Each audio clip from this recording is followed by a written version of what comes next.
तीन गुण होते हैं, सतोगुण, रजोगुण, तमोगुण। तो पहली यात्रा में मुलाकात हुई किससे? सुरसा से। तो सतोगुण रूपी सुरता तो मिल गई, पर रजोगुण रूपी स्त्री भी हनुमान जी को मिलने वाली। कौन?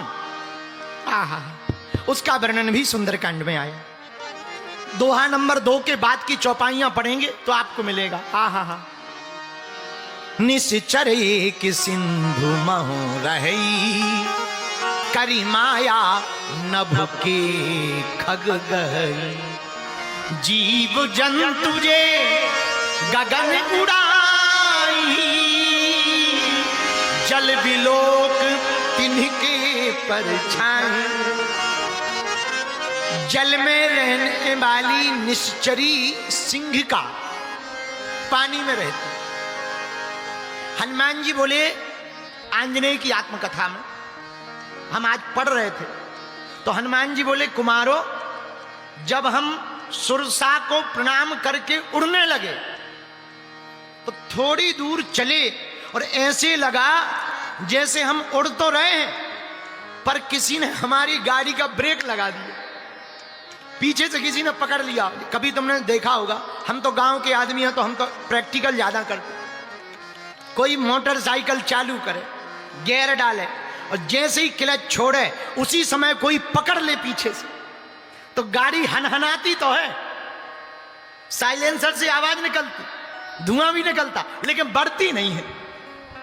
तब आदमी बड़ा हैरान हो जाता, क्या बात है, पहिया में कुछ फंसा तो नहीं है। फिर पीछे देखता, अरे गुरुजी तुम थे, वही तो हम कहें गाड़ी बढ़ क्यों नहीं रही, तुमने पकड़ ली। अच्छा अच्छा अच्छा, वही हनुमान जी के साथ हुआ। क्या? हनुमान जी बोले, कुमारो, जैसे ही हम उड़े और जैसे ही उड़े सो थोड़ी दूर चले और अब उड़ तो रहे हैं पर बढ़ नहीं रहे, तो सोचने लगे ये हुआ क्या है।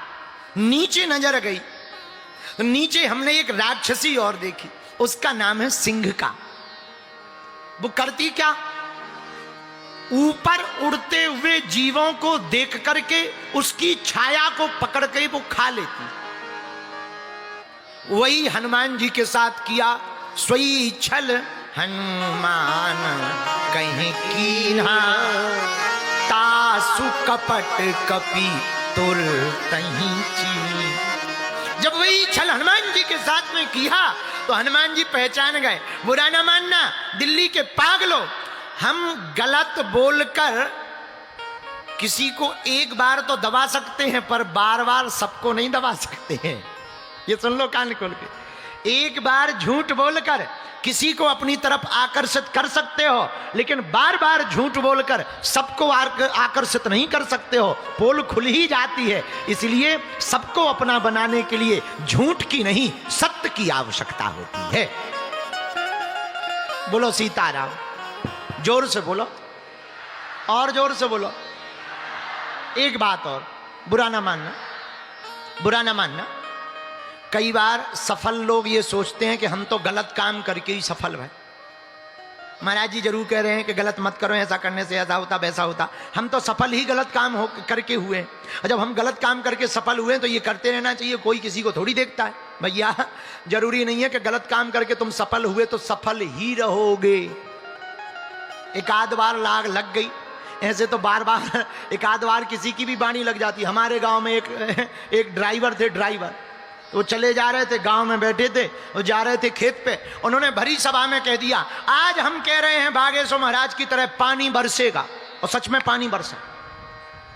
दूसरे दिन से पूरा गांव उनके पास जाने लगा। बोले यार तुम्हारी वाणी बड़ी सिद्ध है, तुम्हारे पास भी कोई देवी देवता आ गया क्या बागेश्वर गुरुजी जैसा, तुम भी जानने लगे हो क्या? तुमने कह दिया पानी बरस गया, पानी बरसेगा, पानी बरस गया, अब आज बताओ क्या होगा। लेकिन उन्हें पता ही नहीं था कि क्या होगा, तो वो बातें कर ही रहे थे, इतने में बैल ने आके सींग मार दिया।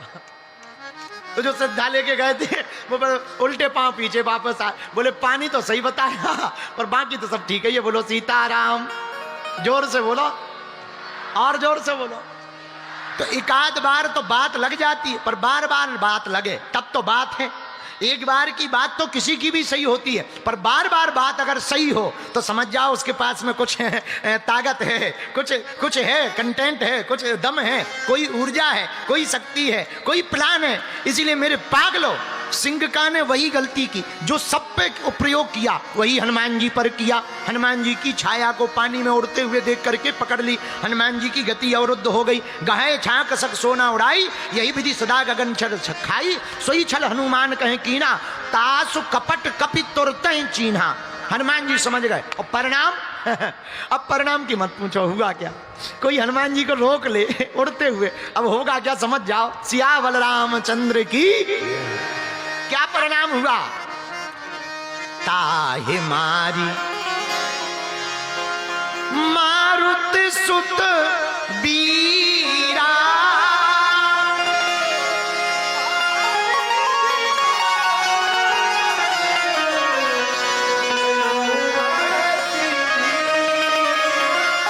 हनुमान जी ने उसको मार दिया। बोलो सीताराम। कोई हनुमान जी की गति को रोकेगा मार ही खाएगा और बचेगा नहीं महाराज। एक मुक्का में ही सीताराम बजरंग बली की, वीर बजरंग बली की। इसलिए महाराज करना क्या है, कान खोल के सुनो। हनुमान जी को पकड़ने की कोशिश नहीं करना है। एक गलती और हम लोग करते हैं, बुरा ना मानना, बोल देते हैं। तुम लोग भी हमारे चरण पकड़ने लगते हैं। सुनो, गुरु के पकड़ने चाहिए आचरण, भगवान के पकड़ने चाहिए चरण। हाँ, गुरु के आचरण पकड़ो, भगवान के चरण पकड़ो। और हम लोग उल्टे हैं, चरण पकड़ते गुरु के, आचरण पकड़ते पड़ोसन के। आओ आओ आओ आओ, चरण पकड़ते गुरु के, आचरण पड़ोसी के पकड़ते, फिर कहते कि गुरु जी कृपा नहीं हो रही, ठटरी के बरे। तुम उल्टा काम करोगे, कहां से कृपा होगी। तो करना क्या है, गुरु के पकड़ो आचरण, भगवान के पकड़ो चरण। गुरु के आचरण पकड़कर, भगवान के जो चरण पकड़कर जिएगा, वही सुंदर कांड के जीवन को सार्थक कर पाएगा। बोलो सीताराम। जोर से बोलो, और जोर से बोलो, और जोर से बोलो। अब तुम कहो महाराज आप तो कह रहे चरण मत पकड़ो, पर हमने तो सुना है चरण में ही कल्याण होता। अरे भाई, चरण तो हम सब लोग पकड़ लेते हैं, आचरण पकड़ो। कल्याण चरण पकड़ने से नहीं होता, आचरण पकड़ने से कल्याण होता है। बोलो सीताराम। ऐसे समझो, ऐसे समझो, समझ आएगी। देखो, तुम्हें भयंकर प्यास लगी हो और तुम हमारे पास आओ और हम तुम्हें पानी का ज्ञान बताएं, पानी का फॉर्मूला बोलें, H2O, कैसे पानी बनता है, कैसे भाप बनता है, कैसे बादल बनता है, फिर कैसे वायु के दबाव से बरसता है, फिर कैसे नदी नालों से स्टोरेज होता है, फिर कैसे भूमि में जाता है, और फिर कैसे कुआं में आता है, और फिर कैसे तुम पीते हो। हम ये ज्ञान बताएं तो क्या तुम्हारी प्यास बुझेगी? बोलो, अरे जोर से बोलो, अरे बोलो तो। क्या पानी का ज्ञान बताने से पानी की प्यास बुझेगी? अगर पानी का ज्ञान बता करके पानी की प्यास बुझती तो आज तक लाखों पेड़ ऐसे ही मर जाते।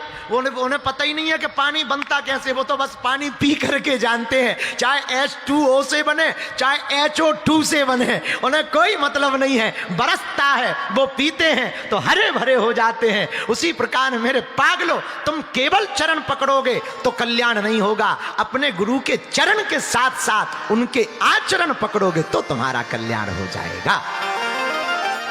बोलो सीताराम।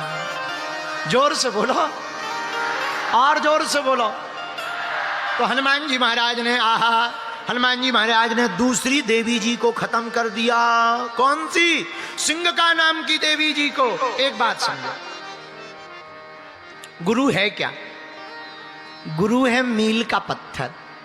ये मील का पत्थर, तुम कभी यहां से जाते हो बंबई तो पत्थर पे लिखा रहता 200 किलोमीटर। पत्थर पे ये तो लिखा रहता 200 किलोमीटर। इसका मतलब ये नहीं है कि तुम उसी मील के पत्थर पे बैठ जाओ तो बंबई पहुंच जाओगे, नहीं, वो तो सूचक है। 200 किलोमीटर है, चलते जाइए। 199 बचेगा, फिर 90 बचेगा, फिर 180 बचेगा, फिर 160 बचेगा, फिर 120 बचेगा, फिर 100 बचेगा, फिर 99 बचेगा, 98, 97, 96, 95, 94, 93, 92, 91, 90 बचेगा, फिर 89, 88, 87, 86, 85, 83, 83, 82, 81, 80 बचेगा। फिर और घटते जाएंगे, धीरे धीरे आप आएंगे 20, 19, 18, 17, 16, 15, 14, 13, 12, 11, 10, 9, 8, 7, 6, 5, 4, 3, 2, 1 और पहुंच जाओगे। हैं? लेकिन तुम जहां 200 लिखा था वहीं बैठ जाओगे तो क्या पहुंच पाओगे? जरा बोलो बोलो बोलो बोलो बोलो बोलो।